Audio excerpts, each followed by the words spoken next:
आज हम लोग चैप्टर 1 के कुछ एक्सरसाइज को डिस्कस करेंगे। प्रीवियस क्लास में हम लोगों ने चैप्टर 1 के लेक्चर्स को देखा था और सबसे पहले हम डिस्कस करेंगे एक्सरसाइज 1.6 को, क्योंकि इसमें रेडिकल एंड एक्सपोनेंट के रूल्स का फॉलो होगा। घात और घातांक आपने प्रीवियस क्लास में पढ़ा है कि अगर किसी नंबर का बेस सेम हो और उसके ऊपर पावर अलग अलग हो तो पावर ऐड हो जाते हैं। अगर किसी का बेस सेम हो और डिवाइड में हो तो पावर घट जाते हैं। अगर पावर के ऊपर पावर हो तो वो पावर आपस में गुना हो जाते हैं। अगर बेस अलग अलग हो और गुना में हो, पावर सेम हो तो बेस गुना करके पावर कॉमन लेके एक बार बैठा देते हैं। किसी भी नंबर का पावर अगर शून्य होता है उसका वैल्यू 1 होता है और अगर किसी भी नंबर पे पावर निगेटिव होता है तो वो फ्रैक्शन हो जाता है। दैट मीन्स a का पावर -1 बराबर 1/a टू द पावर -1। अगर यहाँ 2 होता तो 1 का पावर 1/a का a टू द पावर 2 हो जाता। तो ये रूल्स आपने प्रीवियस क्लास में पढ़ा है। बेस सेम मल्टीप्लाई में power add, base same divide में power subtract, base common power का power all power multiply, a b base differ multiply में पावर सेम, इसे बेस गुना रखें पावर कॉमन ले लेंगे। इसी के लिए पावर 0 रहेगा उसका वैल्यू 1 हो जाएगा और a का पावर -1 बराबर 1/a, यानी कि ये रेसिप्रोकल होगा, मल्टीप्लिकेटिव इनवर्स जिसको बोलते हैं गुणात्मक विलोम। ये हम लोग जानते हैं। इसी आधार पे हम लोगों को चैप्टर्स को बनाने हैं। जैसे आपको दिया गया है 64 का पावर 1/2, तो आप 64 को लिख सकते हैं बाबू 2 दूनी 4 दूनी 8 दूनी 1 2 3 4 5 6 2 दूनी 4 दूनी 8 14 1/2, यानी 2 का पावर 6 होल पावर 1/2, 2 का पावर 6 गुने 1/2। You have to write it in this form, यानी आप इसको ऐसे लिख सकते हैं। तो जो भी सवाल दिया जाएगा उसको सबसे पहले आप प्राइम फैक्टर के रूप में तोड़िए और तोड़ने के बाद फिर उसे सॉल्व कीजिए ताकि आसानी से आप उसको इस रूल्स के मुताबिक डील कर सकें।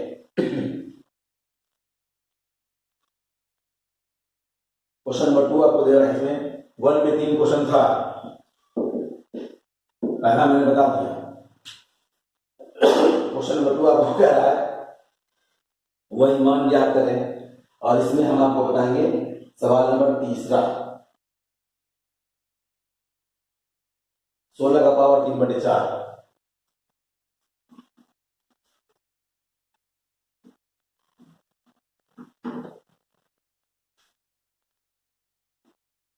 क्वेश्चन नंबर 2 का तीसरा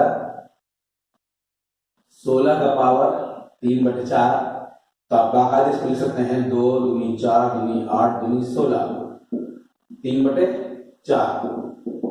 2 का पावर 4 3/4, पावर के ऊपर पावर दोनों पावर मल्टीप्लाई, 4 गुने 3/4, 4 4 खत्म, 2 का पावर 3 8। नेक्स्ट क्वेश्चन है सवाल नंबर 3 और सवाल नंबर 3 को भी सॉल्व करेंगे, लेकिन आप इसको याद से नोट कीजिएगा और याद रखिएगा ताकि इन फ्यूचर आप भूले नहीं इसको।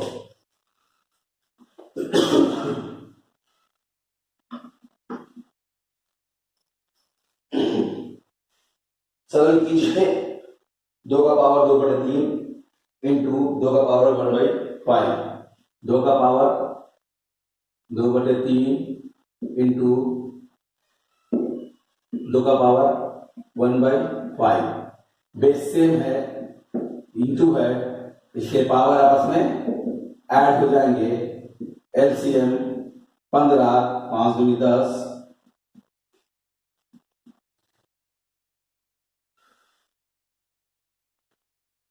3 एकम 3, 2 का पावर 13/15 नहीं कटेगा। इसी तरीके से अगर आप इसके आखिरी क्वेश्चन को देखिएगा, 7 का पावर 1/2,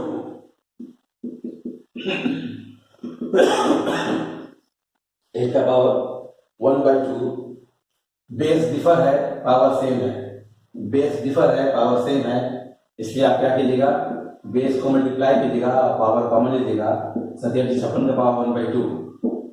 अगर आप अगला क्वेश्चन देखना चाहें, थर्ड वन, तो 11 का पावर 1/2 डिवाइड 11 का पावर 1/4, बेस सेम है, डिवाइड है, इसके पावर आपस में घट जाते हैं, तो एलसीएम 4, 2 दूनी 4, 2 एकम 2, यानी इसका आंसर हो गया 11 का पावर 1/4। तो इस तरीके से आप इसके सभी सवाल को बना लीजिएगा। इसमें 3 क्वेश्चन है और इस 3 क्वेश्चन में ABCD यानी 11 सवाल दिए गए हैं। इस तरीके से सॉल्व कीजिएगा तो आपको आसानी से सॉल्व हो जाएगा। अब हम लोग डिस्कस करेंगे एक्सरसाइज 1.5। एक्सरसाइज 1.5 के डिस्कशन में हम लोगों को अपरिमेय संख्याओं को पहचानना है, उनके एडिशन, सब्ट्रैक्शन, मल्टीप्लिकेशन को देखना है और उनके परिमीकरण को पढ़ना है। परिमीकरण मतलब अपरिमेय को परिमीकरण में परिमेय करके उसको बदला जाए। तो सबसे आसान है परिमीकरण करना। किताब में क्या दे रहा है वो देखा जाएगा। जैसे आपको हमने एक सवाल दिया 2 + √3 1/2 + √3, कहा जाए इसके हर का परिमीकरण कीजिए। क्या बोला? हर मतलब नीचे वाला। आमतौर पर किताब में क्लास 9 में ज्यादातर क्वेश्चन हर के परिमीकरण पे है, इससे दिमाग में बच्चों के बैठ जाते हैं कि नीचे वाले का होता है। गलत बात है। जिस सेक्शन का कहा जाएगा उसी का रेशनलाइजेशन करेंगे, परिमीकरण करेंगे। यहाँ पर दिया हर, तो हर नीचे है, तो परिमीकरण करने का सबसे आसान तरीका है जो दिया जाए आप उसी से ऊपर नीचे गुना कर दीजिए। लेकिन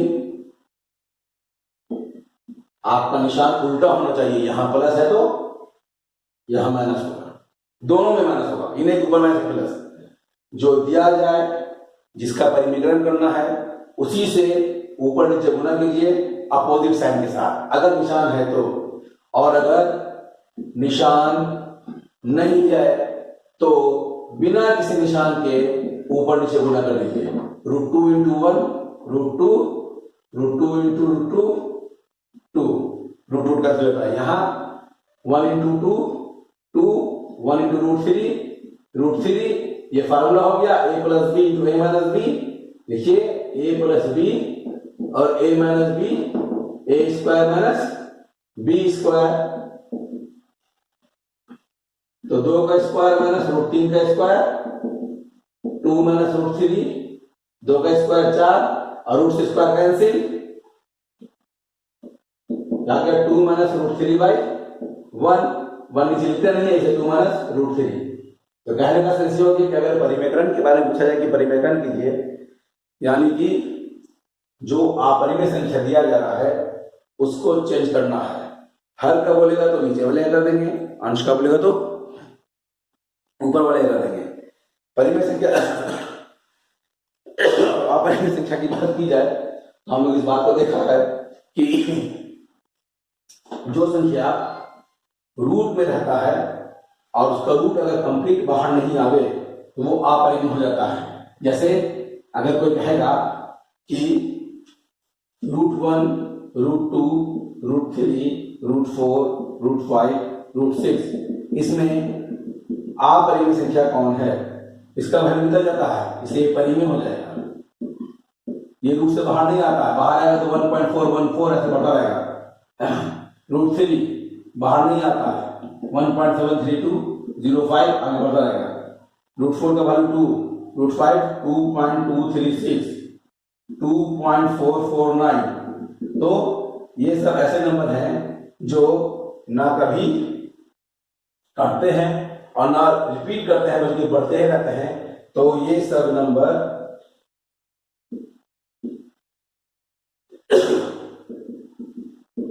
अपरिमेय संख्या होती है, जिसको हम लोग बोलते हैं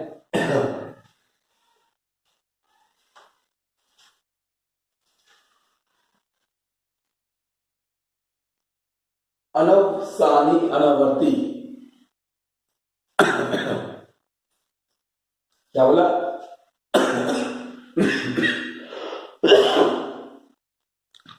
अनवसानी अनावर्ती, समझ गया? अब तो पहला क्वेश्चन कह रहा है इसमें पहचानिए कि कौन अपरिमेय है। तो पहचानने का एकदम आसान सा तरीका है, देखना है जो रूट में रहेगा रूट से बाहर ना आए, सॉल्व होकर के प्योर नंबर ना बन जाए। सॉल्व के बाद प्योर नंबर बनेगा तो परिमेय, और ना बनेगा तो अपरिमेय। यह 2 माइनस रूट 5 जो यह अपरिमेय, क्योंकि ये सॉल्व नहीं होगा, परिमेय अपरिमेय साथ जुड़ता नहीं है, परिमेय आपस में घटता नहीं है। नेक्स्ट है 3 plus root 23 minus root 23, 3 plus root 23 minus root 23, cut गया, प्लस माइनस कट गया, 3 आया, इक्वल करने का तो खत्म हो जाएगा, आगे पीछे का नहीं होगा। आप बोले क्वेश्चन है 2 रूट 7 बाई रूट 7 भाग का खत्म 2, तो ये परिमेय, ये भी परिमेय, जो रूट में रह गया वो अपरिमेय। और पाई के बारे में जान लीजिए, पाई अपरिमेय संख्या है। पाई में जो हम लोग 22/7 लेते हैं वो सवाल को सॉल्व करने के लिए लेते हैं, क्योंकि जब स्केल से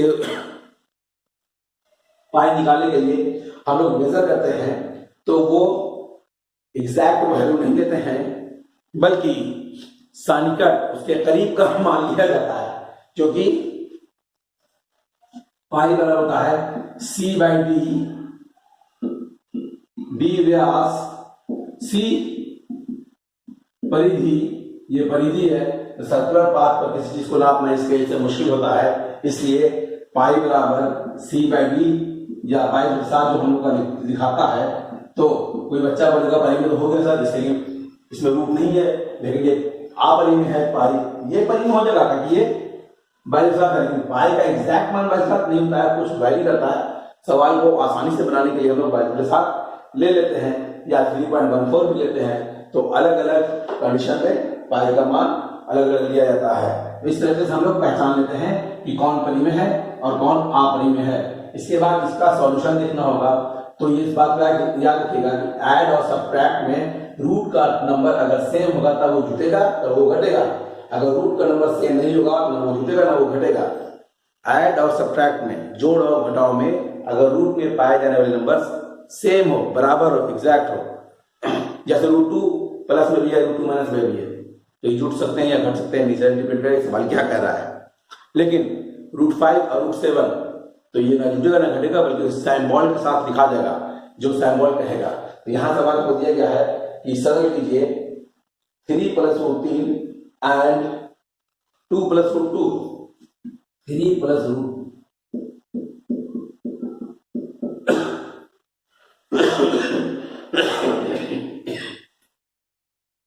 3 दूनी 6, 3 एकम 3 रूट 2, 2 रूट 3, 2 दिया 6 रूट में। अब आप मिलाइए, कोई राइट टर्म है, यहाँ रूट 2 है, यहाँ रूट 3 है, ना जुटेगा ना घटेगा, ये 6 है, ये रूट 6 है, ना जुटेगा ना घटेगा, दिस इज द आंसर। बस आपको गुना करने आना चाहिए। नेक्स्ट आया 3 प्लस रूट 3, 3 माइनस रूट 3, 3 3 9, 3 एकम 3, 3 एकम 3, 3 रूट 3 3, 9 माइनस 3 6। इसका फॉर्मूला का भी इस्तेमाल करते हैं, a plus b, a minus b, a square minus b square, 3 square minus root 3 square, 9 minus 3 6। तो इस तरीके से आप इसको सॉल्व कर लीजिएगा।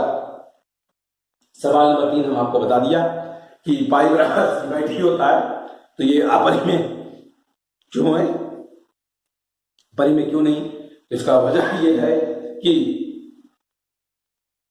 C और D का मान, परिधि और व्यास का मान हम लोग सन्निकट लेते हैं, इससे इसका मान बाई रूट के साथ आ जाता है। ये किसी प्रकार का कोई अंतर विरोध नहीं है। नेक्स्ट बात किया जा रहा है कि संख्या रेखा पर रूट 9.3 को दर्शाइए। तो इसके लिए स्केल पेंसिल चाहिए, ये आपको बता दिया जाएगा क्लास में, या फिर आप बना के भेजिएगा तो हम आपको बता देंगे। होता क्या है कि सबसे एक लाइन ले लीजिए, इसके ऊपर 9 सेंटीमीटर रख लीजिए, फिर 1 सेंटीमीटर और बढ़ा लीजिए, ये ए है, ये बी है, ये सी है, फिर एसी को हाफ कीजिए, मान लिया ऐसे हाफ होगा। फिर जब आपने इसी को हाफ कर दिया तो ऐसे करके एक आर्क जाएगा, पॉइंट जो यहाँ है ऐसे आर्क आएगा। फिर आप बी पर 90 डिग्री बनाइए, ये 90 जहां पे कट करेगा वही मेरा 9.3 होगा जो हम ले रहे हैं। इसको नापेंगे, ऐसे गिरा देंगे, बस ये जो हम लोग का ड्रा करने का तरीका, जिसको कंपास और पेंसिल से बनाते हैं। सवाल नंबर 5 आप बाकायदे फ्रैक्शन में दे रहा है, परिमेय आप परिमेय संख्या के रूप में दे रहा है, उसको परिमेय बदलना है, और हमने आपको बताया परिमेय कैसे बदलते हैं। इस तरीके से आप इसको बना लीजिएगा। अब एक्सरसाइज 1.4 में फिर वही नंबर लाइन को दिखाने का मामला आ गया, तो नंबर लाइन को दिखाने के बाद हम लोग क्लास में डिस्कस करेंगे। अब आए हम लोग चैप्टर 1.3 सवाल दिया गया है कि दशमलव को बदलिए।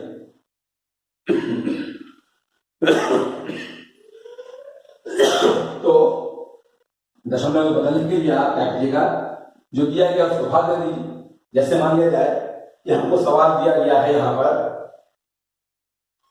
1/11, 1 से 11 में 1 को 11 से भाग देना है, नहीं जाएगा, पॉइंट देंगे, 0 आ गया, फिर भी नहीं जा रहा, फिर 0 बैठाएंगे 0, 11×99 1 बच गया, पॉइंट है 0 दिया, नहीं जा रहा क्योंकि 11 है, फिर 0 बैठाएंगे, फिर 11×99 फिर 1 बच गया, फिर पॉइंट है 0 बैठाएंगे, नहीं जाएगा, फिर 0 बैठाएंगे 0, 11×99। तो आप देख रहे हैं कि 1/11 बराबर 0.09, फिर 0 आ रहा है, इसको मैं रेटिंग डाल देंगे, इसका मतलब ये रिपीट कर रहा है। ये हो गया 7 नंबर, ठीक है। अब इसी तरीके से इसमें सभी सवाल बना लेंगे। सवाल नंबर 2 जो कह रहा है आपका 1/7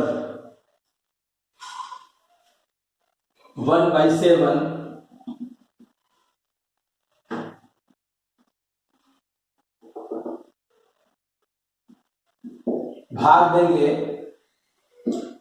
1 में 7 से, 7 × 7, 7 × 28, 7 × 14, 7 × 56, 7 × 5 35, 7 × 7 49, फिर 7 × 7। तो आप देखिएगा कि सेकंड स्टेप जो यहां से शुरू हो रहा है, फिर सब वही रिमाइंडर आ रहा है। इसका मतलब जो भाग हम देकर लाए हैं वो रिपीट करने लगेगा, यानी 1/7 बराबर 0.142857 आ गया। अगर आपसे बोला जाए कि बिना भाग में 2/7 का मान बताइए, तो आप यहां लिखिए 2 वहां पर रिमाइंडर बचा है, 2 यहां पर रिमाइंडर बचा है ना। और जब 2 यहां पर रिमाइंडर बचा है तो आप बड़ी आराम से आप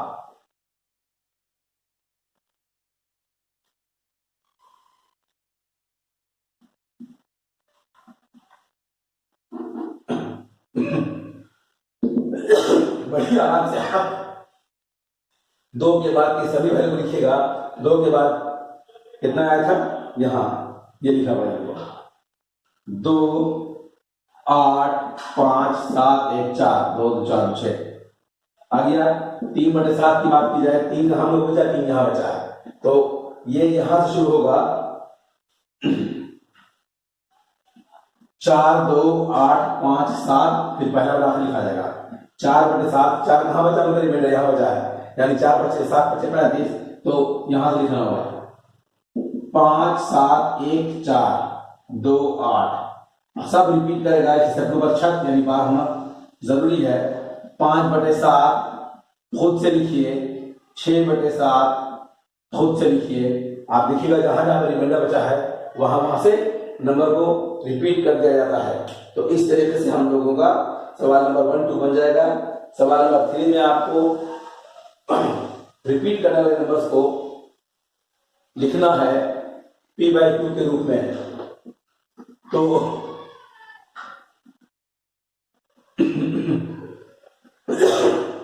रिपीट करने वाले जो नंबर होते हैं उनको हम लोग p/2 के रूप में कैसे लिखेंगे? 0.6 पर बार। तो सबसे पहले आप समझिए 0.666, इसका मतलब यही होता है, बार बार आ रहा है। तो 0.666 बराबर x मान लेते हैं और समीकरण 1 में पॉइंट पर कितना करें? 1 10 से गुना करने पर तो ये हो गया 6.666 बराबर 10x। इसको 2 कह लिया। 2 - 1 6.6 बार बार ना लिख करके हम उस पर रिपीट ये कर देंगे, बार दे देंगे बराबर 10x। ये क्या आया? 0.6 पर बार तो है ही दोनों का, बराबर ये x आया। दोनों को घटा रहे हैं, माइनस कर रहे हैं। 6 9 यानी x बराबर हो गया 6/9 2/3। This is the process. Decimal बाद 2 होगा 100 से गुना करेंगे, डेसिमल बाद 3 होगा 1000 से गुना करेंगे। इस तरीके से आप इसको बनाइएगा। यह भी आपका डिस्कस हो गया। अब नेक्स्ट क्वेश्चन है 0.999। इसका वैल्यू क्या होगा? रिपीट कर रहा है, 0.9 पे बार आ जाएगा। ऐसे सॉल्व कर देंगे। 4 नंबर अब आया 5वां 1/17। भाग देकर के बताना है कि कितने अंक के बाद ये रिपीट करेगा। तो आप इस बात को जान लीजिए, जो भी डिवाइजर होता है, भाग देने वाला भाजक, उससे एक कम रिमाइंडर बचते हैं। तो यहां 16 अंक के बाद, क्यों? क्योंकि अभी हमने देखा था 1/7, उसको गिनेगा तो 6 अंक के बाद रिपीट कर रहा था। यहां 17 है तो 16 अंक के बाद 1/99 अगर हम देते तो 98 अंक के बाद रिपीट करेगा। ये कॉमन सी चीज है, पहचानना है ट्रिक से। तो अगर एग्जाम में दे देगा 1/23 कई अंक के बाद रिपीट कर रहा है, बताइए। ऑप्शन दे रहा है 23, 22, 24, 21। अब बच्चा परेशान है, भाग देके देख रहा है। यहाँ 23 है, इसके एक कम बोलेंगे 22। अगर 29 होता तो एक कम बोलेगा 28 के बाद रिपीट करेगा। 23 है तो 22 के बाद रिपीट करेगा। 7 तो 6 के बाद रिपीट करेगा। 99 तो 98 के बाद रिपीट करेगा। और 17 है तो 16 के बाद रिपीट करेगा। यानी जिस नंबर से भाग देते हैं, अगर वो कंप्लीट डिवाइड नहीं कर पाता है तो उससे एक कम अंक के बाद उसकी सभी संख्याएं रिपीट करनी शुरू हो जाती हैं। अब नेक्स्ट क्वेश्चन है, आपको ऐसे एग्जांपल्स देने हैं जो डेसिमल बाद पूरा पूरा कट जाए। तो लेक्चर में आपको बताया गया है कि डेसिमल बाद पूरा पूरा कौन कटता है? जिसके हर 2 या 5 के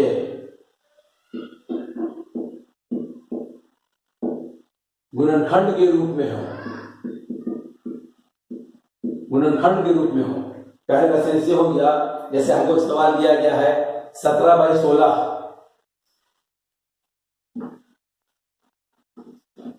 लिख दिया हमने 17/16 17।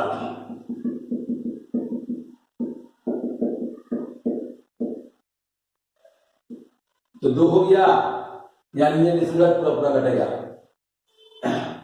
12/25 5 × 5 5 के फॉर्म में है यानी ये भी डेसिमल के बाद पूरा पूरा कटेगा। कहने का सेंस यह है कि अगर किसी भी परिमेय संख्या का हर नीचे वाला हर का गुणनखंड 2 या 5 के रूप में हो तो ये डेसिमल के बाद पूरा पूरा कट जाते हैं। अब इसी का आपसे एग्जाम्पल मांग रहा है तो आप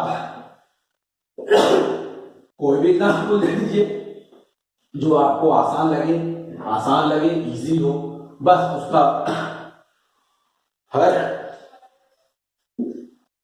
जो है 2 और 5 के रूप में होना चाहिए।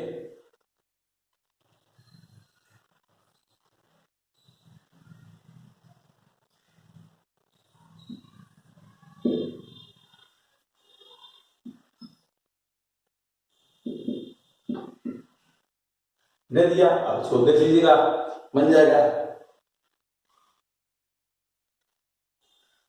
ऐसा 3 नंबर लिखना है जिनके दशमलव का सार अनुपाती न बनती है, यानी इरेशनल, √3, √5, √7 लिखा क्या? डेसिमल में बोलिएगा 0.01, 001, 001, 401 बढ़ रहा है, 0.02, 022, 022 बढ़ रहा है, 0.0033, 0003 ऐसे, 0.03, 0033, 00033 बढ़ रहा है। ये हो गया आपका एग्जाम्पल। तो इस तरह से आप इसको बना लीजिएगा।